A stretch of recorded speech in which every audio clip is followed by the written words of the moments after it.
Puji Tuhan, selamat pagi saudara sekalian. Pagi hari ini kita mendapatkan kembali hari yang baru yang Tuhan berikan.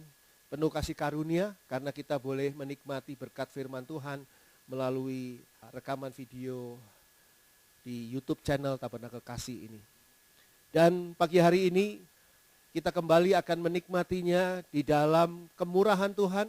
Oleh sebab itu marilah kita masuk di dalam doa. Bapa di dalam surga, terima kasih untuk hari yang baru, terima kasih untuk hari ini.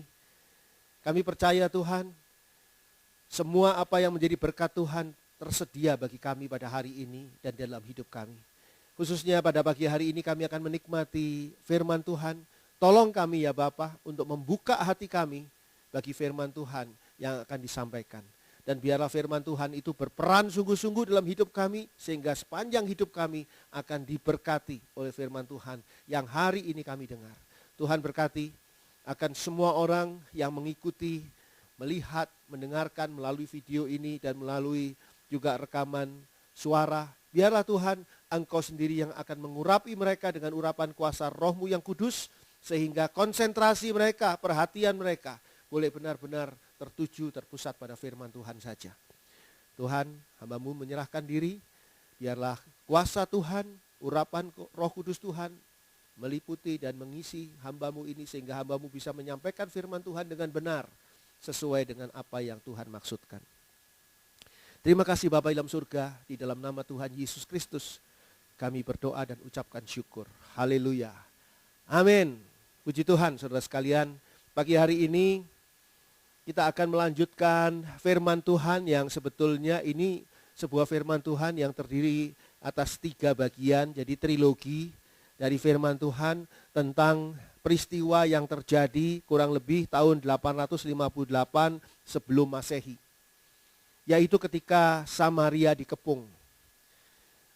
Saudara yang ingin mendengarkan bagian-bagian sebelumnya, saudara bisa ikuti rekaman video ini pada tanggal-tanggal yang sebelumnya, tentang ketika Samaria dikepung ataupun di luar Samaria yang dikepung. Itu 2 judulnya, dan hari ini kita akan melihat bagaimana sesudah Samaria dikepung.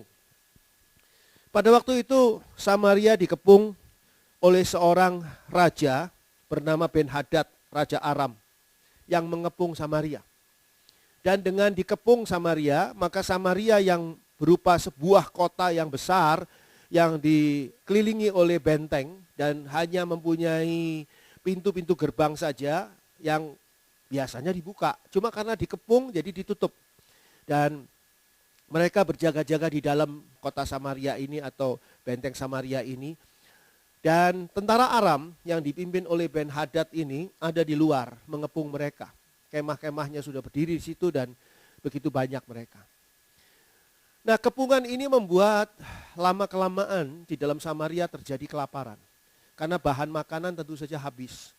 Bahan makanan habis sedemikian rupa sehingga juga terjadi krisis ekonomi. Terjadi di sana krisis kondisi ekonomi di tengah-tengah kota. Jadi kepungan ini itu seperti yang kita alami. Kepungan dari virus corona yang saat ini mengepung kita seolah-olah, mengepung dunia, mengepung seluruh negara. Dan terjadilah masalah di dalam ekonomi setiap negara saat ini. Seperti itulah terjadi. Dan yang di Samaria sangat buruk. Sedemikian rupa sampai seorang ibu bisa memakan daging anaknya sendiri. Karena mereka kelaparan dan tidak bisa membeli makanan atau mendapat makanan dari manapun. Itu kondisi yang sangat buruk. Dan raja yang memimpin di Samaria ini, raja ini merasa kecewa dengan Tuhan. Karena mungkin mereka sudah berdoa ya kepada Tuhan. Tapi seolah-olah tidak ada bantuan Tuhan apapun juga. Mereka kecewa dan mempersalahkan Tuhan. Seolah-olah semua ini terjadi karena Tuhan membiarkan. Mereka juga hampir mencelakai Nabi Elisa, Nabi Tuhan yang ada di sana. Tapi kita akan melihat apa yang akan terjadi. Sementara itu di luar tembok benteng kota Samaria, ada 4 orang kusta. Orang kusta memang biasanya dikucilkan. Tidak boleh masuk di dalam kota karena penyakit kusta pada waktu itu adalah penyakit serius yang bisa menular kepada orang lain dengan mudah. Sehingga orang kusta itu dikucilkan, harus ada di luar benteng dan mereka nanti diberi makan oleh keluarganya atau oleh orang-orang lain yang memberikan makan kepada mereka dengan cara ditinggal, nanti si orang kusta tadi mengambil makanan itu. Mereka tidak bisa bekerja apa-apa dan mereka sendiri adalah orang-orang yang tersingkir, terbuang. Tapi sekarang ketika di dalam Samaria terjadi kelaparan, mereka juga kelaparan, tidak ada yang mengirim mereka makanan. Orang kusta ini bingung, kalau mereka masuk ke dalam kota, ke satu tidak boleh dan tidak ada makanan juga. Kalau mereka diam di tempat, mereka juga tidak punya makanan, maka mereka akan mati. Lalu pilihan mereka satu-satunya adalah mereka lebih baik pergi ke perkemahan orang-orang Aram. Ya mungkin saja mereka akan dipanah, ditombak, dibunuh oleh orang-orang Aram yang juga takut kepada orang-orang kusta. Sehingga bisa saja mereka dibunuh dari jauh, dilempar tombak atau dan sebagainya. Supaya tidak makin mendekat ke kemah mereka. Tapi paling tidak mungkin masih ada makanan yang bisa mereka ambil. Dan tahukah saudara, keajaiban terjadi luar biasa. Ketika 4 orang kusta ini datang ke perkemahan orang-orang Aram. Ternyata perkemahan orang-orang Aram itu sudah tidak ada orang Aramnya, kosong. Orang Aramnya sudah melarikan diri. Karena Tuhan memberikan suara yang sedemikian rupa di daerah perkemahan orang Aram. Seolah-olah suara ada kuda yang banyak sedang datang dan sebagainya. Sehingga orang-orang Aram ini berpikir, wah ini pasti Raja Israel sudah minta tolong kepada raja-raja lain untuk menyerang orang Aram ini. Sehingga orang Aram ketakutan luar biasa, mereka melarikan diri. Meninggalkan kemah, meninggalkan harta, meninggalkan makanan, bahkan meninggalkan kuda, keledai mereka. Mereka melarikan diri, sehingga ketika 4 orang kusta ini sampai ke perkemahan orang Aram, kosong, tidak ada siapa-siapa. Mereka dengan leluasa ke-4 orang kusta ini mengambil barang-barang, mengambil pakaian, mengambil perhiasan dari orang-orang Aram itu untuk dibawa pulang, untuk disembunyikan oleh mereka. Pada zaman itu ketika berperang memang musuh yang kalah itu biasa normal untuk diambil barang-barangnya oleh yang menang. Sehingga di sini mereka dengan sah saja, mereka bukan mencuri, merampok, bukan, tapi mereka mengambil barang-barang musuh yaitu orang Aram. Dan mereka makan kenyang, luar biasa, mereka menikmati berkat Tuhan yang luar biasa datang kepada 4 orang kusta ini. Lalu ke-4 orang kusta ini ingat, iya ya, kasihan juga orang-orang yang di benteng di Samaria, di dalam kota Samaria. Mereka kelaparan, sedangkan kita makan begitu banyak di sini. Kita bisa mengambil barang-barang orang Aram ini dari satu tenda ke tenda yang lain, satu kemah ke kemah yang lain. Tapi mereka yang di dalam kota Samaria kasihan, mereka kelaparan. Akhirnya 4 orang kusta ini memutuskan, oke, kita memberitahu. Kita beritahukan kepada teman-teman, saudara-saudara kita, sebangsa dan setanah air yang ada di kota Samaria bahwa orang Aram sudah pergi. Jadi kita bisa mengambil makanan dari kemah-kemah orang Aram, bahkan bisa mengambil barang-barang kuda dan keledai mereka bisa kita ambil. Ke-4 orang Aram ini datang ke benteng dan memberitahukan kepada penjaga benteng ini. Mungkin berteriak dari bawah, "Woi, ini orang Aram sudah pergi semua, beritahukan kepada raja." Mungkin seperti itu mungkin ya. Karena kan benteng ditutup dan tidak ada orang yang keluar dari kota itu. Mereka paling berjaga di atas temboknya benteng. Jadi mungkin berteriak. Dan penjaga segera melaporkannya kepada raja. Dan peristiwa ini terjadi pada malam hari. Kondisi sudah malam. Karena ketika orang kusta itu datang ke perkemahan orang Aram, itu sudah sore hari lah, senja hari lah. Sudah mulai petang lah gitu. Dan sekarang ini sudah malam ini, sudah malam hari. Bahkan raja juga mungkin sudah tidur. Diberitahukan, ini orang-orang Aram sudah pergi semua gitu kan. Reaksinya harusnya bagaimana? Harusnya reaksinya seneng kan, mereka ini orang-orang di Samaria. Hore, orang Aram sudah kabur. Hore, orang Aram sudah pergi, kita bisa makan makanan yang ditinggal orang Aram. Harta-harta yang mereka punyai, hartanya kita bisa ambil semua dan sebagainya. Harusnya gembira kan. Tapi bagaimana reaksinya? Mari kita baca. Dari 2 Raja-Raja 7 ayat 12 sampai dengan 15. 2 Raja-Raja 7 ayat 12 sampai dengan ayat 15. 2 Raja-Raja 7 ayat 12 sampai dengan 15. Sekalipun masih malam, raja bangun juga, lalu berkata kepada para pegawainya, "Baiklah, kuterangkan kepadamu apa maksud orang Aram itu terhadap kita. Mereka tahu bahwa kita ini menderita kelaparan.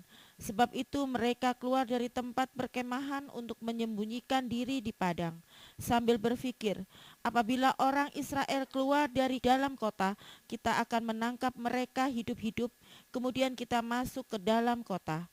Lalu salah seorang pegawainya menjawab, "Baiklah, kita ambil 5 ekor dari kuda yang masih tinggal di dalam kota ini. Tentulah keadaannya seperti seluruh khalayak ramai Israel yang sudah habis mati itu. Biarlah kita suruh saja orang pergi supaya kita lihat."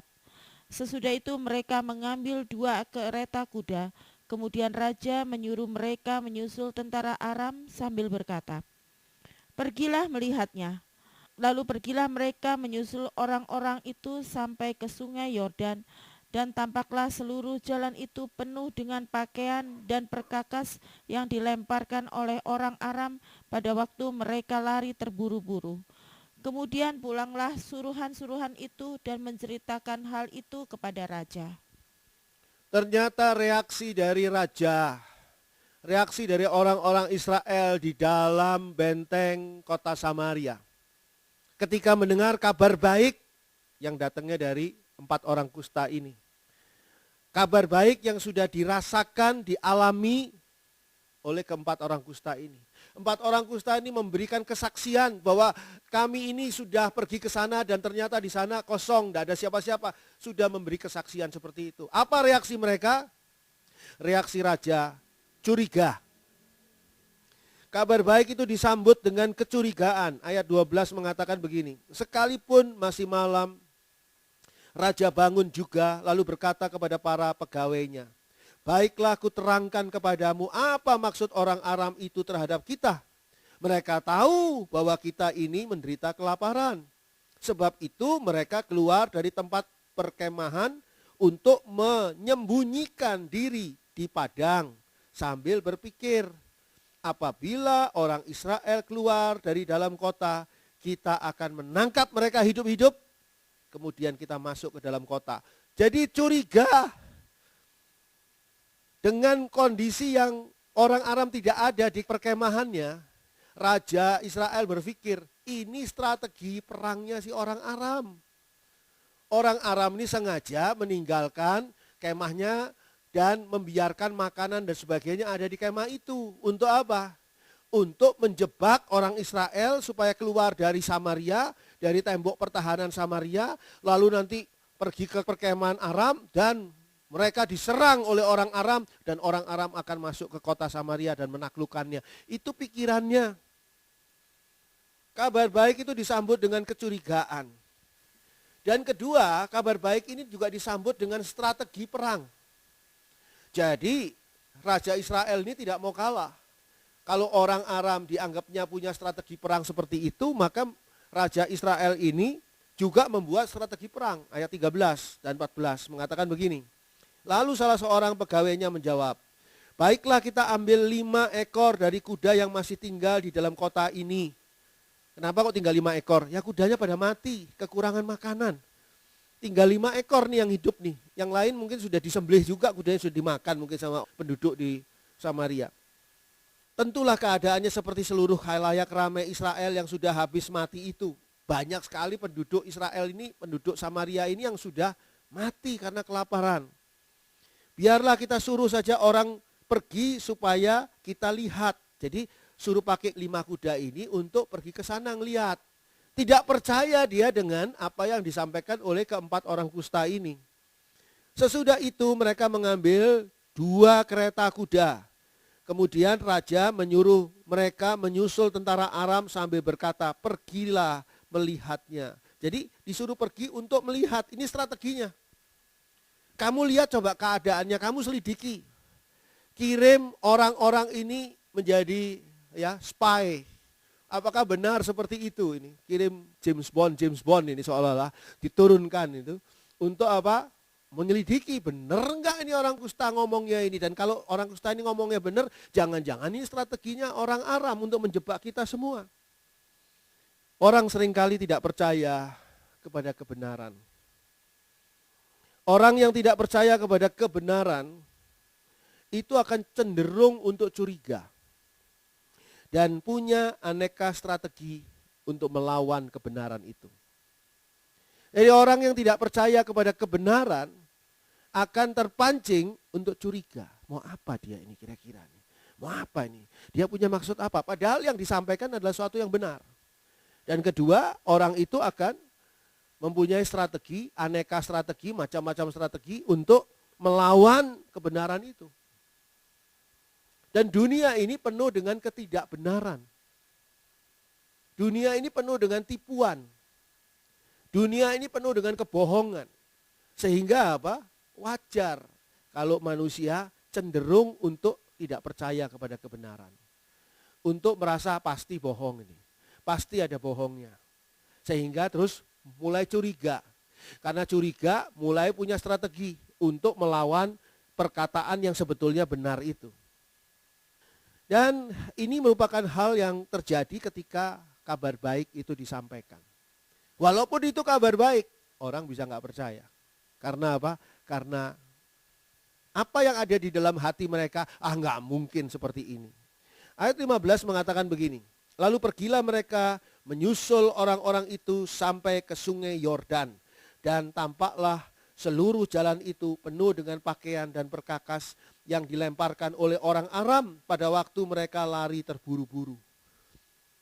Orang-orang yang diutus oleh Raja Israel ini, spy ini, James Bond ini, itu yang mengejar orang Aram yang lari, melihat di sepanjang jalan memang barang-barang orang Aram ini yang mungkin mereka bawa ya, tapi karena bawa perkakas ini kan makin berat larinya kan, makin repot larinya kan, bawa begitu banyak, akhirnya dibuang-buangin di tengah jalan.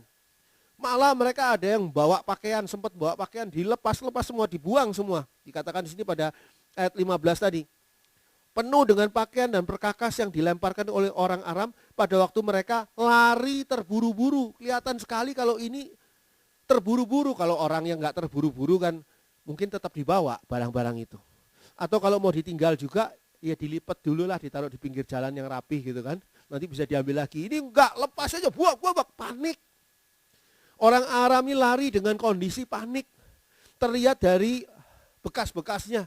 Sampai kepada mereka menyeberang sungai Yordan. Karena sungai Yordan itu menjadi satu batas pelindung daerah Samaria sana juga. Sehingga mereka lihat ini bahwa wah ini dalam kondisi yang sangat panik. Akhirnya mereka percaya. Dan mereka nanti akan lapor kepada raja. Kita pindah dulu, saudara beri tanda. 2 Raja-Raja 7 tadi, saudara beri tanda, dan kita akan pindah dulu ke Kisah Para Rasul 14 ayat 1 dan 2.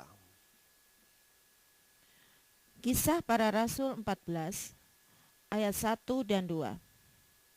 Di Ikonium pun kedua rasul itu masuk ke rumah ibadat orang Yahudi, lalu mengajar sedemikian rupa sehingga sejumlah besar orang Yahudi dan orang Yunani menjadi percaya.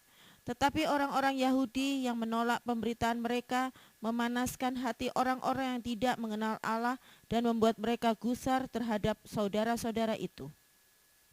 Rasul Paulus dan Rasul Barnabas. Kedua rasul ini masuk ke rumah ibadat orang Yahudi. Sinagog, masuk ke tempat sinagog. Saya ingatkan pada saudara, orang Yahudi ini bukan orang Kristen. Mereka beragama Judaism. Mereka masih memegang Taurat Musa. Mereka tidak percaya kepada Tuhan Yesus. Sehingga Paulus dan Barnabas mengabarkan Injil pada mereka. Nah, dikatakan di sini lalu ayat 1 mengajar sedemikian rupa, ini mengabarkan Injil. Sehingga sejumlah besar orang Yahudi dan orang Yunani menjadi percaya. Orang Yunani itu adalah orang asing yang banyak di daerah itu juga. Mereka jadi percaya pada Tuhan Yesus, jadi menerima Tuhan Yesus sebagai juru selamat setelah mereka menerima kabar baik dari siapa? Dari Paulus dan Barnabas. Paulus dan Barnabas ini seperti 4 orang kusta itu yang memberitahukan kepada mereka bahwa ada kabar baik, ada jalan keselamatan di dalam diri Tuhan Yesus. Hanya Tuhan Yesus yang bisa menyelamatkan kita dari penghukuman kekal di neraka. Kalau kita mau percaya Tuhan Yesus dan menjalankan firman Tuhan Yesus, ada kabar Injil, berita baik, kabar baik disampaikan. Seperti 4 orang kusta ini menyampaikan kabar baik. Dan di antaranya itu ada yang percaya, yaitu beberapa orang Yahudi dan orang Yunani. Tetapi ayat 2 mengatakan begini, tetapi orang-orang Yahudi yang menolak pemberitaan mereka, jadi orang Yahudi yang lain yang menolak pemberitaan mereka ini, memanaskan hati orang-orang yang tidak mengenal Allah dan membuat mereka gusar terhadap saudara-saudara itu. Jadi ada provokator. Kenapa? Karena mereka tidak percaya kepada berita Injil. Mereka menolak berita Injil, mereka menolak kabar baik. Kabar baik belum tentu diterima dengan baik. Malah banyak yang menolak kabar baik itu, banyak yang menolak berita Injil itu dengan apa? Dengan tidak percaya.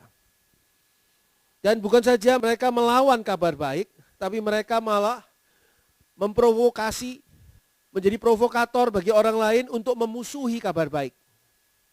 Itu adalah salah satu kerja kuasa kegelapan di akhir zaman. Sehingga ketika kita mengabarkan Injil, gereja Tuhan mengabarkan Injil, saudara mengabarkan Injil kepada teman-teman saudara, kepada lingkungan saudara, kepada orang-orang di kantor saudara, di kampus saudara.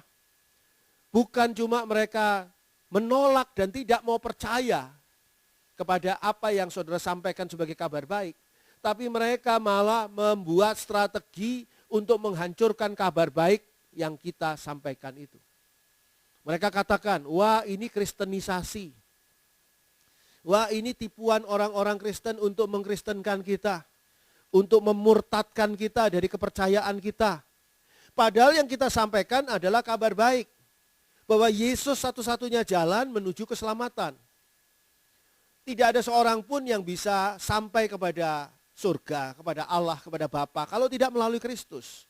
Tuhan Yesus tidak pernah menyuruh kita untuk menjadi orang Kristen, tidak pernah loh. Tuhan Yesus sendiri agamanya apa? Tuhan Yesus agamanya Judaism. Tuhan Yesus agamanya agama orang-orang Yahudi. Bukan Kristen. Loh kok bisa? Ya karena pada zamannya Tuhan Yesus belum ada Kristen.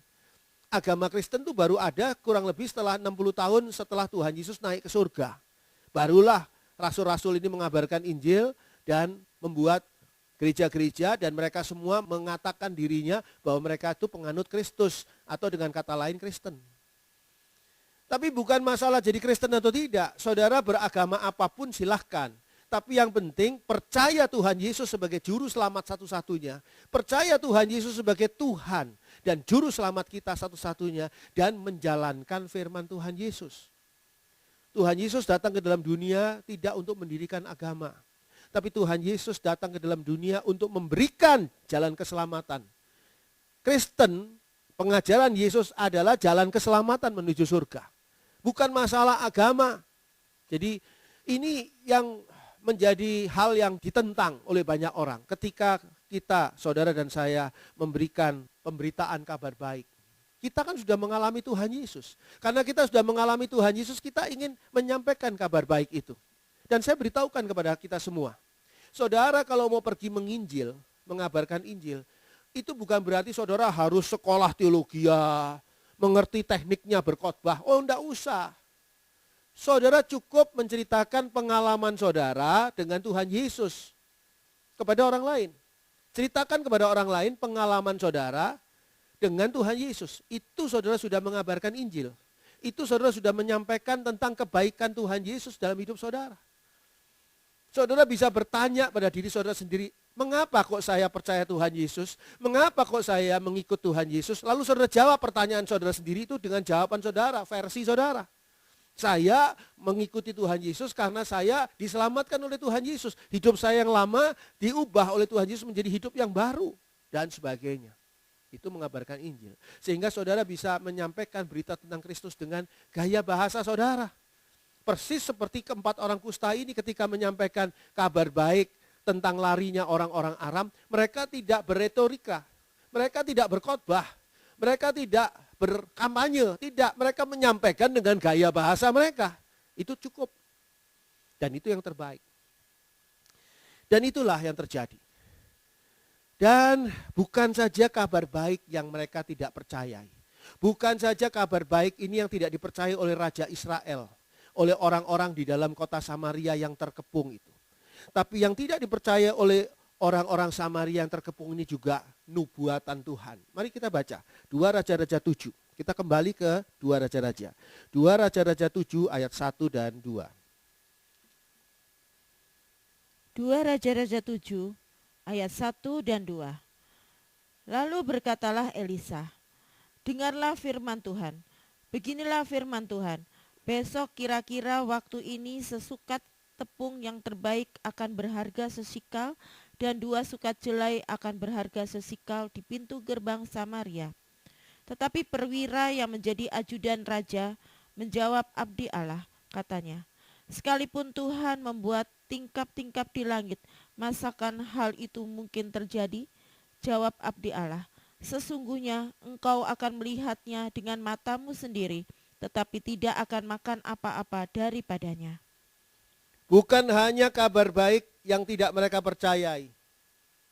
Bahkan nubuatan Tuhan, firman Tuhan seringkali tidak dipercayai. Sehingga mereka cenderung mengabaikannya. Mengapa seringkali orang menganggap enteng pada firman Tuhan? Karena mereka tidak percaya. Siapa mereka ini? Apakah mereka bukan orang-orang yang beriman pada Tuhan? Oh, beriman pada Tuhan.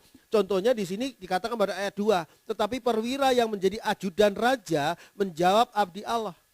Katanya, sekalipun Tuhan membuat tingkap-tingkap di langit, masakan hal itu mungkin terjadi? Siapa yang ngomong ini? Orang Aram? Bukan. Yang ngomong ini adalah orang Israel. Yang ngomong ini adalah ajudan raja. Orang yang percaya kepada Tuhan. Ada banyak orang yang percaya kepada Tuhan, tapi tidak percaya kepada firman Tuhan. Tidak percaya kepada nubuatan Tuhan. Percaya adanya Tuhan, tapi tidak percaya pada firman Tuhan. Sehingga mengabaikan firman Tuhan.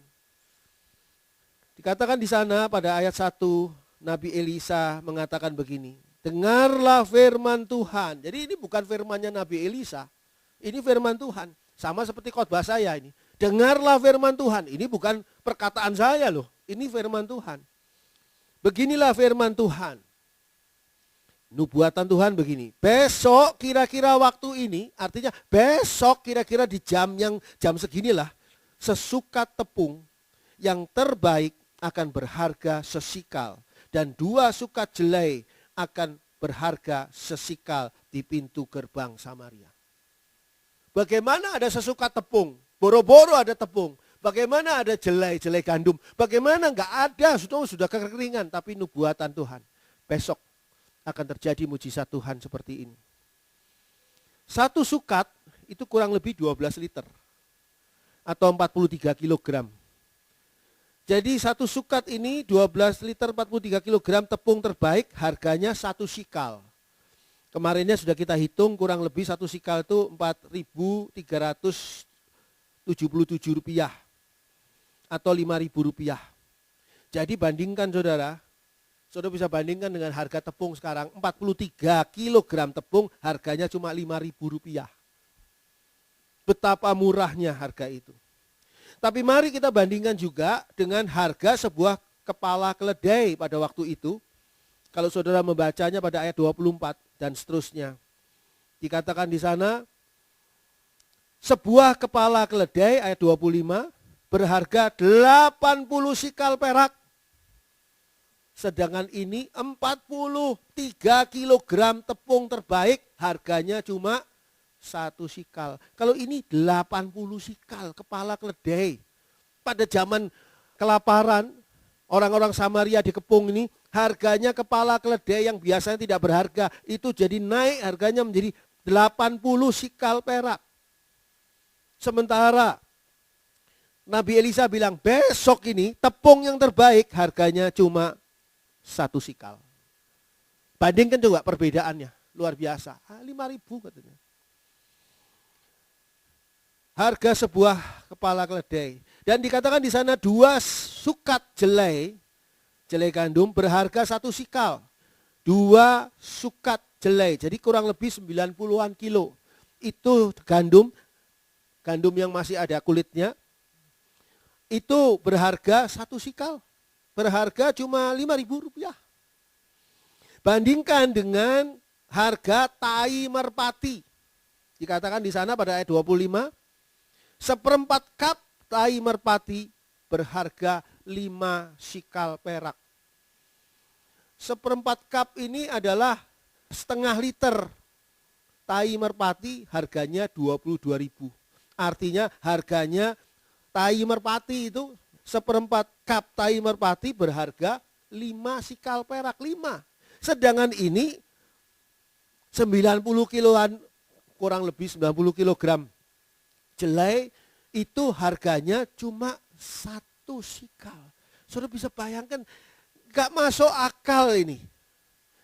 Nubuatan ini gak masuk akal. Tapi kalau semua mujizat Tuhan itu masuk akal, itu kita anggap bukan mujizat, betul gak? Kalau itu masuk akal. Mujizat Tuhan itu memang gak masuk akal.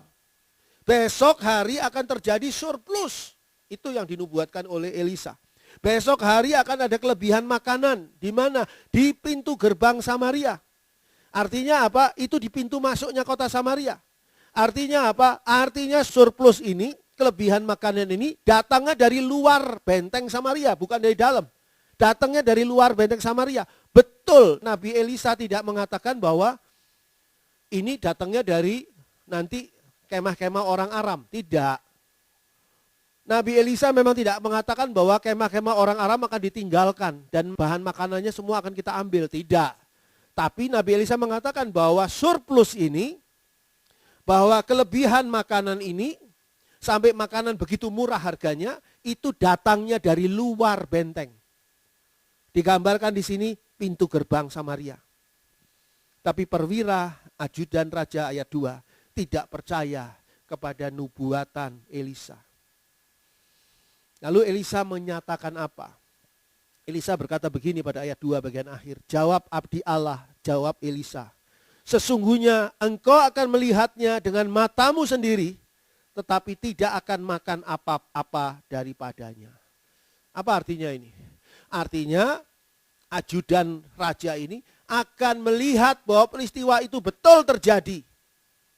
Tapi ajudan raja ini tidak kebagian makanan apa-apa. Loh kok bisa? Kok bisa ya? Padahal itu surplus. Makanannya begitu melimpah. Kok bisa dia nggak kebagian? Nanti saudara lihat ayatnya. Mengapa kok dia nggak kebagian makanan? Tapi di sini kita lihat bahwa Elisa berkata satu hal penting. Bahwa orang yang tidak percaya tidak akan mengalami janji Tuhan. Orang yang tidak percaya tidak akan mengalami nubuatan Tuhan. Walaupun saudara Kristen sudah puluhan tahun di gereja. Walaupun saudara adalah aktivis gereja, saudara pengerja gereja, bahkan saudara hamba Tuhan, saudara pendeta. Kalau saudara tidak percaya, maka saudara tidak akan mengalami penggenapan janji Tuhan. Tidak akan mengalami penggenapan nubuatan Tuhan. Saudara akan menyaksikan bahwa benar nubuatan Tuhan itu. Bahwa benar janji Tuhan itu. Bahwa benar firman Tuhan itu. Tapi saudara tidak akan mengalaminya dengan sebaik mungkin atau dengan semestinya. Karena apa? Karena tidak percaya. Jadi sekali lagi, sesungguhnya engkau akan melihatnya dengan matamu sendiri, tetapi tidak akan makan apa-apa daripadanya. Boleh jadi Kristen, tapi tidak ada gunanya kalau tidak punya iman. Boleh jadi Kristen, tidak ada gunanya kalau saudara tidak percaya. Tidak akan mengalami mujizat Tuhan kalau tidak percaya. Jadi walaupun kita Kristen, kalau kita tidak percaya, janji Tuhan, mujizat Tuhan diberitahukan kepada kita tidak akan mengalaminya kalau kita tidak percaya. Yang penting di sini adalah percaya. Kita pindah dulu ke yang lain, kita baca dulu Mazmur. Saudara beri tanda 2 Raja-Raja 7, saudara beri tanda, kita pindah ke Mazmur 18. Mazmur 18 ayat 31 sampai dengan 37. Mazmur 18 ayat 31 sampai dengan 37. Adapun Allah jalannya sempurna, janji Tuhan adalah murni. Dia menjadi perisai bagi semua orang yang berlindung padanya. Sebab siapakah Allah selain dari Tuhan? Dan siapakah gunung batu kecuali Allah kita? Allah dialah yang mengikat pinggangku dengan keperkasaan dan membuat jalanku rata. yang membuat kakiku seperti kaki rusa dan membuat aku berdiri di bukit, yang mengajar tanganku berperang sehingga lenganku dapat melenturkan busur tembaga. Kau berikan kepadaku perisai keselamatanmu, tangan kananmu menyokong aku, kemurahanmu membuat aku besar. Kau berikan tempat lapang untuk langkahku, dan mata kakiku tidak goyah. Mazmur 18 ini adalah Mazmur Daud. Mazmur 18 ini adalah penyataannya Daud. Mazmur 18 ini adalah kesaksiannya Daud. Daud mengatakan begini, adapun Allah jalannya sempurna, janji Tuhan adalah murni. Berarti janji Tuhan, firman Tuhan, nubuatan Tuhan itu tidak mengandung kebohongan sedikit pun. Tidak mengandung kegagalan sedikit pun. Artinya janji Tuhan, firman Tuhan pasti terjadi. Mau kita percaya, mau kita nggak percaya tetap terjadi. Adapun Allah, ayat 31, jalannya sempurna, janji Tuhan adalah murni. Dia menjadi perisai bagi semua orang yang berlindung padanya. Janji Tuhan itu bagaikan perisai bagi orang yang berlindung pada janji Tuhan.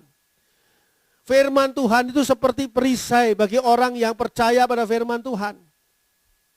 Kalau saudara tidak percaya pada perisai saudara, maka saudara tidak akan pakai perisai saudara untuk berperang. Saudara memakai perisai saudara untuk berperang karena saudara percaya pada perisai ini. Sehingga saudara mengandalkan perisai ini. Nah, firman Tuhan kalau saudara tidak percaya maka saudara tidak akan gunakan firman Tuhan untuk menghadapi semua tantangan, semua ancaman, semua masalah dalam hidup saudara. Tapi kalau saudara sungguh-sungguh percaya pada firman Tuhan, maka firman Tuhan mampu melindungi saudara karena firman Tuhan adalah bagaikan perisai bagi orang yang berlindung padanya. Ayat 32. Sebab siapakah Allah selain dari Tuhan? Dan siapakah gunung batu kecuali Allah kita? Tidak ada Allah lain, tidak ada Tuhan lain. Allah itu hanya satu, yaitu yang maha kuasa pencipta langit dan bumi yang sudah berfirman. Dan firman-Nya itu menjadi manusia bernama Yesus. Dan Yesus inilah yang menjadi juru selamat kita. Dan ini adalah tidak ada saingannya dan tidak ada tandingannya sebagai gunung batu. Gunung batu itu tempat kita berpijak dengan kuat. Tempat yang paling stabil. Tidak akan digoyahkan oleh apapun di dalam kehidupan kita sehari-hari. Hanya Allah kita. Ayat 33.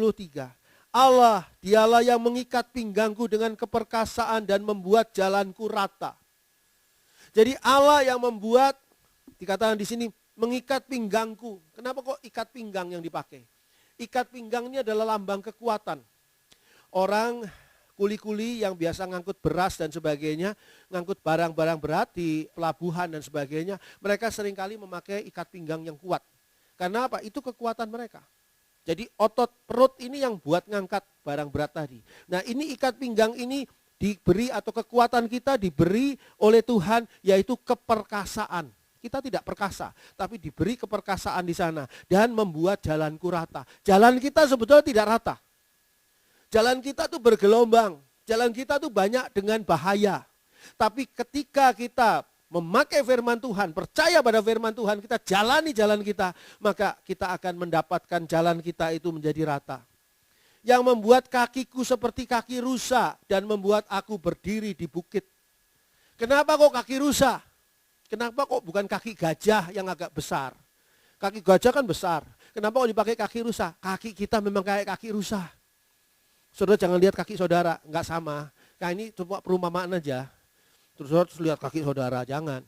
Kaki kita tuh seperti kaki rusa itu kurus-kurus kecil. Kaki rusa itu tidak berdaya, tidak mampu. Tapi justru kekuatan dari firman Tuhan. Karena kita percaya, maka kaki kita itu membuat kita bisa berdiri di bukit. Bukit itu tempat yang tinggi. Sulit dijangkau. Kalau tempat yang rendah gampang dijangkau. Tinggal kita jatuh, ngelundung, sudah sampai di bawah. Tapi kalau bukit kita harus mendaki. Kalau kakinya nggak kuat, nggak sampai di bukit, nggak sampai ke atas bukit, nggak sampai. Kaki kita ini diperkuat oleh firman Tuhan. Artinya langkah-langkah hidup kita diperkuat oleh firman Tuhan sehingga sampailah kita pada puncaknya, pada bukit kan kita berdiri di sana, tanda kemenangan. Bagaimana kita bisa menang dalam hidup kita? Ya gara-gara firman Tuhan. Kalau firman Tuhan kita percayai, makanya percayalah pada firman Tuhan, percayalah pada nubuatan Tuhan, percayalah kepada apa yang disampaikan oleh Tuhan. Dikatakan juga di sana pada ayat 35, yang mengajar tanganku berperang sehingga lenganku dapat melenturkan busur tembaga. Tuhan tidak menyingkirkan musuh kita, tapi Tuhan mengajarkan kita untuk bisa berperang. Bisa berperang melawan musuh kita. Tuhan tidak menyingkirkan masalah kita, tapi Tuhan mengajarkan kita melenturkan busur tembaga untuk menghancurkan masalah kita. Ayat 36, ini ayat penting nih. Kau berikan kepadaku perisai keselamatanmu, tangan kananmu menyokong aku, kemurahanmu membuat aku besar. Jadi kita itu sebetulnya tidak punya perisai keselamatan. Tapi Tuhan memberi kita perisai keselamatan. Apa perisai keselamatan kita? Perisai keselamatan kita adalah ayat 31. Janji Tuhan, firman Tuhan, itulah perisai kita. Tangan kananmu menyokong aku. Tangan kanan Tuhan ini menggambarkan kekuatan Tuhan. Kemurahanmu membuat aku besar. Kita itu bisa berhasil, bisa sukses. Bukan karena kita memang pantas. Bukan karena kita memang mampu. Tapi karena kemurahan Tuhan. Lalu ayat 37. Saya harap saudara bisa memakai ayat 37 ini sebagai tanda. Kadang-kadang kan orang bertanya, bagaimana sih tandanya bahwa kita ini memilih jalan Tuhan? Apa sih tandanya kalau jalan yang kita pilih ini adalah jalan Tuhan? Mana yang jalan Tuhan, mana yang bukan? Apa sih tandanya? Ini tandanya ayat 37. Jadi Mazmur 18 ayat 37 ini penting sekali. Kau berikan tempat lapang untuk langkahku dan mata kakiku tidak goyah. Ada dua hal yang harus terpenuhi di dalam jalan Tuhan. Pertama adalah kau berikan tempat lapang untuk langkahku. Artinya Tuhan membukakan kesempatan bagi kita. Ada tempat lapang untuk kita melangkah. Dan kedua, mata kakiku tidak goyah. Artinya Tuhan beri kekuatan. Dua tanda. Tuhan memberi kesempatan dan Tuhan memberi kekuatan. Atau dengan kata lain Tuhan memberi kemampuan. Apa gunanya kita diberi tanah lapang? Tapi kalau kitanya mata kaki kita cacat, mata kaki kita terkilir, nggak bisa melangkah, apa gunanya? Sebaliknya apa gunanya kita punya kaki yang sehat, tidak terkilir, tidak cacat, tapi tidak ada tempat untuk melangkah. Semuanya itu banyak onak duri, banyak batu-batuan yang tajam dan sebagainya. Tuhan akan memberikan kepada kita tempat yang lapang untuk melangkah dan kedua mata kakiku tidak goyah. Tuhan memberikan kesempatan dan juga Tuhan beri kemampuan. Kalau salah satu enggak ada, jangan maksakan diri. Itu bukan jalan Tuhan, hati-hati. Kekuatan ada, kemampuan ada, kesempatan enggak ada. Sabar, tunggu Tuhan dulu. Kesempatan ada sekarang, kesempatan ada, kemampuan yang enggak ada. Sabar, tunggu Tuhan dulu. Sampai Tuhan lengkapi. Ada kesempatan, ada kemampuan. Ya, saudara bisa pegang ayat ini dengan luar biasa. Kita kembali ke 2 Raja-Raja 7 ayat 16. 2 Raja-Raja 7 ayat 16. Maka keluarlah penduduk kota itu menjarah tempat perkemahan orang Aram. Karena itu sesukat tepung yang terbaik berharga sesikal dan 2 sukat jelai berharga sesikal, sesuai dengan firman Tuhan. Akhirnya seluruh penduduk Samaria keluar rame-rame. Kemana? Ke perkemahan orang Aram. Di situ masih banyak hartanya, meskipun sudah diambil sebagian loh sama 4 orang kusta tadi. Makanan masih melimpah luar biasa. Karena orang kusta ini nggak makan tepung. Orang kusta itu makannya kue-kue yang sudah jadi dimakani sama orang kusta. Tapi yang tepung-tepung yang belum sempat dimasak masih banyak luar biasa. Orang kusta nggak makan jelai, orang kusta makan gandum yang sudah dimasak. Enak sekali orang kusta ini. Kan mereka nggak sempat masak kan? Masa mereka masak dulu gitu? Enggak. Mereka makan aja makanannya sudah ada, buah-buahan dan semuanya. Wah sehat. Tapi sekarang orang Samaria, penduduk Samaria bisa menikmati berkat-berkat Tuhan yang Tuhan sediakan dengan berkelimpahan. Saudara bisa lihat, kalau Tuhan menyediakan berkat, nggak pernah sedikit-sedikit. Tuhan menyediakan berkat selalu berkelimpahan. Coba saudara lihat, apa yang ditinggalkan oleh orang Aram ini menjadi berkat Tuhan bagi keempat orang kusta, sangat berkelimpahan. Apa yang Tuhan tinggalkan untuk orang-orang Samaria ini sangat berkelimpahan. Tapi mungkin saudara bisa bilang begini, Pak Andri, tapi sering sekali saya terima berkat ngepas-ngepas tuh Pak Andri.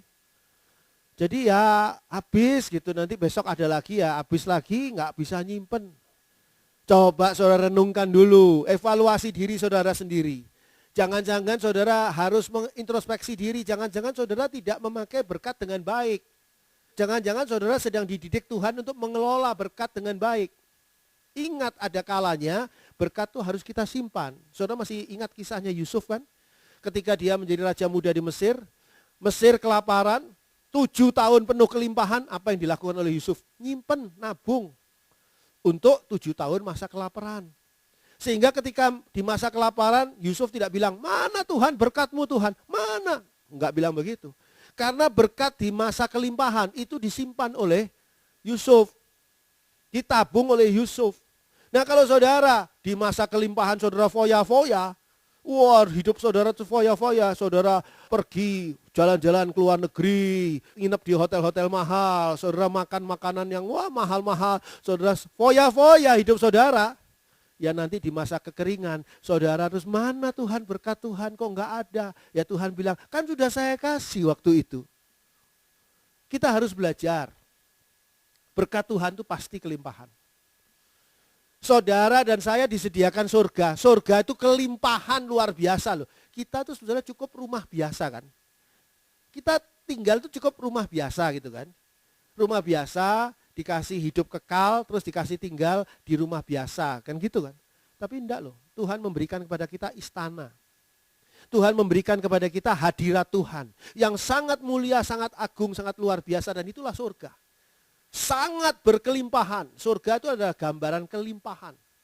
Kita bukan cuma selamat loh. Bukan cuma hidup kekal. Tapi hidup kekal kita itu di mana? Di suatu tempat yang luar biasa indahnya. Firman Tuhan gambarkan hal ini.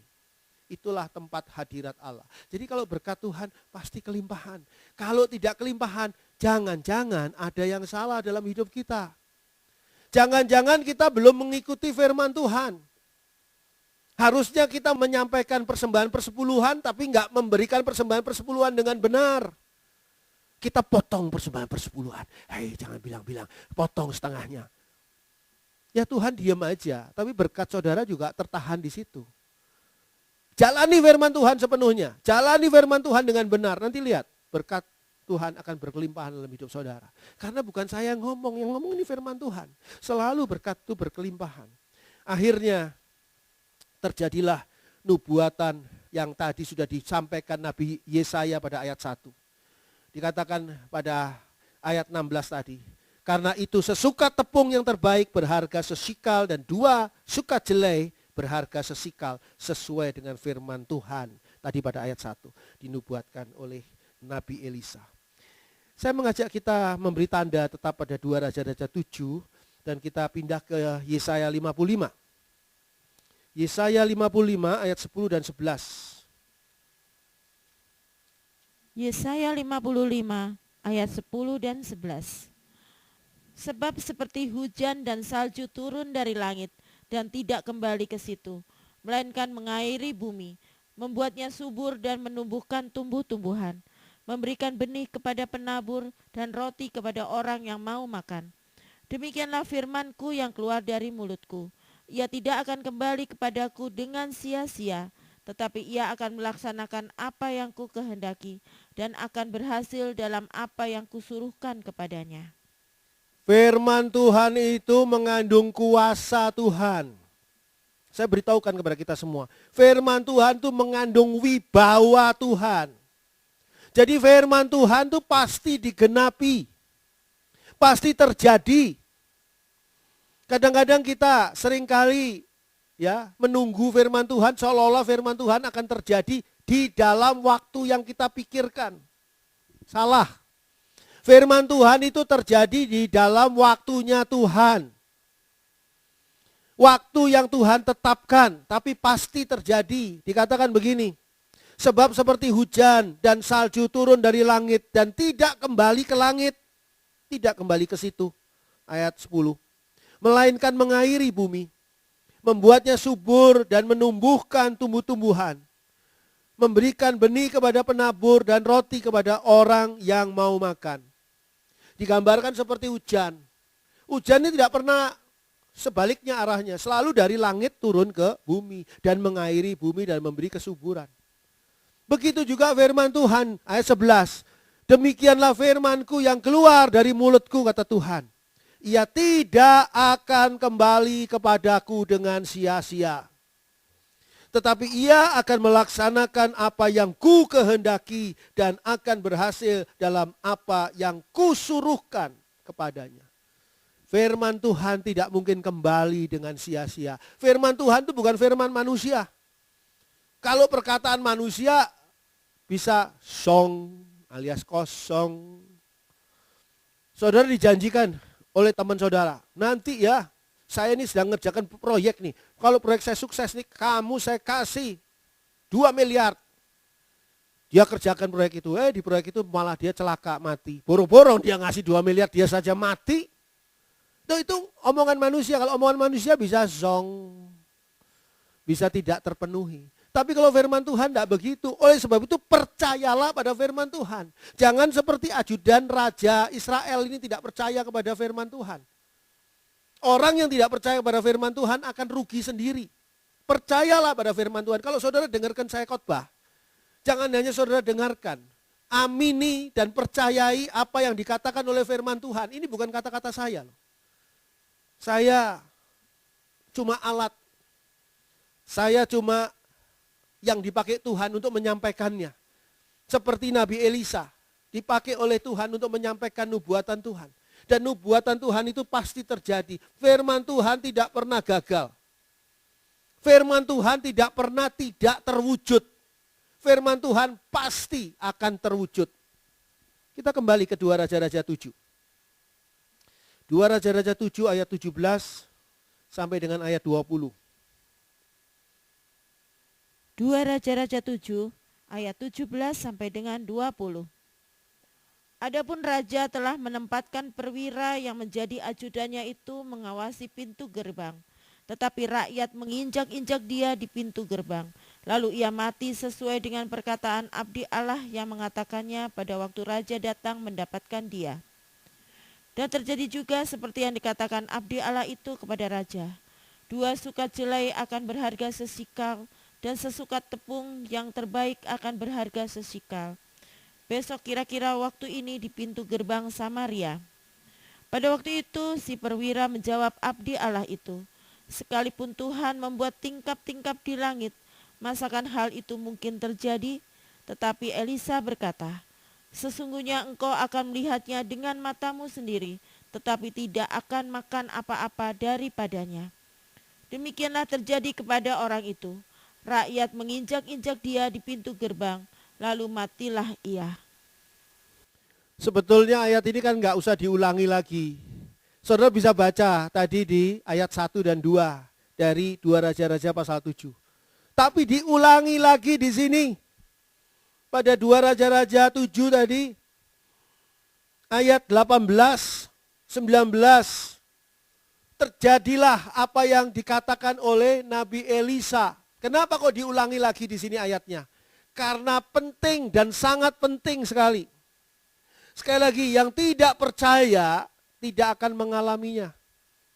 Ajudan raja ini tidak percaya, walaupun dia adalah orang yang percaya Tuhan harusnya. Dia orang Israel, dia bukan orang kafir, tapi dia adalah orang fasik. Yang tahu ada Tuhan, tapi tidak percaya kepada Tuhan. Akibatnya apa? Dia hanya melihat saja, tapi dia tidak ikut memakannya. Loh, kok bisa nggak ikut memakannya? Padahal kan ini berlimpah makanan di situ. Kenapa kok bisa tidak ikut memakannya? Karena dia mati terinjak-injak oleh rakyat yang berbondong-bondong mau keluar dari pintu gerbang Samaria. Saudara bisa bayangkan orang lapar tuh nggak bisa ditahan loh. Sudah kelaparan betul orang-orang ini. Jadi diberitahu itu di kemah orang-orang Aram banyak makanan. Wah, mereka berbondong-bondong, mereka sudah tidak bisa diatur lagi. Keluar semua mereka melalui pintu gerbang Samaria. Dan si ajudan raja ini ada di situ. Ditabrak, brek-brek, jatuh, keinjek-injek. Dia saksikan mujizat itu terjadi, tapi dia tidak ikut makan. Sebab apa? Dia mati, kecelakaan terinjak-injak. Sungguh satu hal yang luar biasa.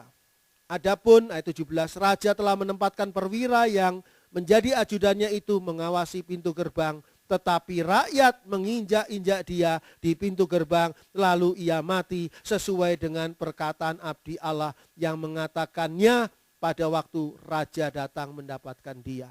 Alias di ayat 1 dan 2 tadi. Sungguh luar biasa. Orang yang tidak percaya akan menyaksikan tapi tidak mengalaminya. Ibrani 3 ayat 15 sampai 19. Ibrani 3 ayat 15 sampai dengan 19. Tetapi apabila pernah dikatakan, pada hari ini jika kamu mendengar suaranya, janganlah keraskan hatimu seperti dalam kegeraman. Siapakah mereka yang membangkitkan amarah Allah sekalipun mereka mendengar suaranya? Bukankah mereka semua yang keluar dari Mesir di bawah pimpinan Musa? Dan siapakah yang ia murkai 40 tahun lamanya? Bukankah mereka yang berbuat dosa dan yang mayatnya bergelimpangan di padang gurun? Dan siapakah yang telah ia sumpahi bahwa mereka takkan masuk ke dalam perhentiannya? Bukankah mereka yang tidak taat? Demikianlah kita lihat bahwa mereka tidak dapat masuk oleh karena ketidakpercayaan mereka. Orang-orang Kristen, orang-orang yang pergi ke gereja, ada banyak sekali yang percaya akan adanya surga, akan adanya keselamatan oleh Tuhan Yesus. Tapi saya ingin beritahukan pada saudara, kita, saudara, saya, siapapun juga tidak akan pernah masuk dalam surga. Walaupun kita mengetahui ada surga. Kalau kita tidak percaya, kuncinya adalah dipercaya. Kuncinya adalah pada percaya. Percaya pada Tuhan Yesus Kristus dan percaya kepada firman-Nya bahwa firman-Nya pasti terjadi, pasti digenapi. Orang yang tidak percaya seringkali mengeraskan hati. Oleh sebab itu dikatakan pada ayat 15. Tetapi apabila pernah dikatakan, pada hari ini jika kamu mendengar suaranya, janganlah keraskan hatimu seperti dalam kegeraman. Kenapa mengeraskan hati? Karena tidak percaya. Kalau percaya tidak mungkin mengeraskan hati. Sehingga orang-orang bangsa Yahudi yang keluar dari Mesir ini, pada angkatan pertama, mereka semua tidak ada yang masuk ke Kanaan kecuali Yosua dan Kaleb. Karena apa? Karena mereka tidak percaya dan tidak percayanya mereka itu membuat mereka tidak taat kepada firman Tuhan. Akibatnya mereka tidak masuk ke sana. Demikianlah kita ayat 19. Demikianlah kita lihat bahwa mereka tidak dapat masuk oleh karena ketidakpercayaan mereka. Oleh sebab itu percayalah pada firman Tuhan. Hiduplah di dalam firman Tuhan. Lakukan firman Tuhan. Taatlah pada firman Tuhan. Karena engkau akan melihat dan mengalami apa yang dijanjikan oleh Tuhan. Digenapi. Puji Tuhan. Amin. Mari saya ajak kita semua masuk dalam doa. Bapa di dalam surga. Ampuni kami ya Bapa. Kami kadang-kadang meragukan firman Tuhan. Kami kadang-kadang tidak yakin pada firman Tuhan. Ampuni ya Bapa. Sehingga tiba-tiba seolah-olah perisai yang kami pakai, yaitu kekuatan firman Tuhan, tiba-tiba hilang dari kami dan kami ditembus oleh panah beracun, kuasa kegelapan, dan kami pun hancur, kami pun celaka, kami jatuh. Tapi Bapa dalam surga, mulai pagi hari ini kami mau sungguh-sungguh percaya kepada firman Tuhan. Sehingga firman Tuhan akan berperan menjadi perisai bagi kami. Yang melindungi kami. Yang memberi kekuatan kepada kami. Yang memberi kemenangan kepada kami. Ketika kami melanjutkan kehidupan kami di dunia ini. Terima kasih Bapa dalam surga. Untuk trilogi khotbah. Trilogi firman Tuhan. Tentang Samaria yang dikepung ini. Dan biarlah ini boleh menjadi berkat bagi kami. Dan ketika ini semua sudah menjadi berkat bagi kami, tolong kami ya Bapa, untuk menjadi seperti keempat orang kusta itu, menyampaikan kabar baik kepada semua orang. Dan menceritakan tentang Samaria yang dikepung ini kepada orang-orang lain. Menyampaikan video firman Tuhan ini, video khotbah ini kepada orang lain. Dan orang lain pun akan menerima kabar baik dan diberkati sebagaimana kami diberkati. Terima kasih Bapa. Bapa dalam surga, kami tetap berdoa untuk bangsa kami Indonesia. Kami tetap berdoa untuk kota kami, kota Bandung. Mari Tuhan segera pulihkan keadaan kami. Pulihkan keadaan ekonomi kami Tuhan. Tolong mereka yang kena PHK. Tolong mereka yang mengalami masalah persoalan di keuangan mereka. Tolong mereka semua yang mengalami krisis perekonomian. Yang bisnisnya terhambat dan sebagainya gara-gara corona ini Tuhan. Tolong ya Bapak, hentikan semua virus corona yang merajalela ini dan biarlah dipulihkan bangsa kami Indonesia, negara kami Indonesia dan kota kami, kota Bandung. Kami berdoa dan kami memberkati akan bangsa kami Indonesia, kami memberkati kota Bandung dan kami percaya kuasa Tuhan sedang berlangsung di atas kota Bandung, di atas negara kami Indonesia. Terima kasih Bapak. Berkati mereka yang sudah mendengarkan dan menyaksikan video ini Tuhan. Apapun juga masalah dan persoalan dalam hidup mereka, Tuhan tolong. Berikan jalan keluar. Tuhan sendiri yang memberikan kekuatan. Tuhan tolong agar mereka tidak ada seorang pun yang mundur dari Tuhan. Tidak ada seorang pun yang mundur kerohaniannya. Tapi mereka semua boleh mengalami kemajuan, pertumbuhan rohani yang luar biasa di tengah-tengah COVID-19 ini Tuhan. Kepadamu Tuhan kami berserah, kepadamu Tuhan kami hanya mengandalkan kekuatan-Mu. Kami percaya Tuhan kuasa-Mu berlangsung terus atas hidup kami. Oleh sebab itu Bapa di dalam surga, mari tumpangkan tangan-Mu atas kami semua dan berkati kami. Dicurahkan berkat yang datangnya dari Allah di dalam kasih kemurahan Tuhan Yesus Kristus dan di dalam persekutuan Allah Roh Kudus yang setia menyertai kita semua sampai ketika Tuhan Yesus datang untuk membawa kita, menjemput kita, membawa kita masuk dalam surganya yang mulia di dalam kasih kemurahan Allah. Di dalam nama Tuhan Yesus Kristus terjadilah semua ini. Haleluya. Amin. Puji Tuhan.